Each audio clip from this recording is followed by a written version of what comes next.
Acquitté le 15 janvier dernier, la mise en liberté des deux accusés avait été suspendue après un appel du procureur.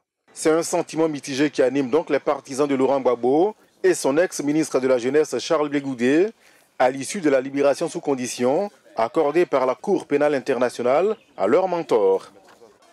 Pour ces militants du Front populaire ivoirien, cette décision de la CPI vient diluer l'immense joie qui les animait lors de l'annonce de leur acquittement. Mais ils estiment tout de même que cela pourra donner un nouvel élan au FPI qui est l'un des principaux partis de l'opposition dans le pays. Aujourd'hui, on trouve que ils sont acquittés, mais on les juge, on les retient.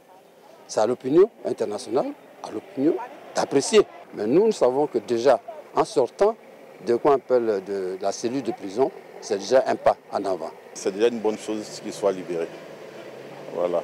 Comme je l'ai dit, ça nous laisse l'impression. Donc nous ne pouvons pas manifester véritablement notre choix comme s'il était acquitté.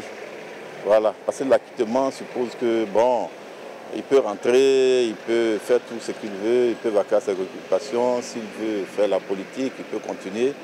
Mais quand il y a des conditions, il faut connaître le contenu de ces conditions. Laurent Gbagbo et Charles Blé Goudé étaient accusés de 4 chefs de crimes contre l'humanité: meurtre, viol, persécution et autres actes inhumains pour lesquels ils ont toujours plaidé non coupables. Après cette libération sous condition, la Belgique se dit favorable à l'accueil de l'ex-président ivoirien.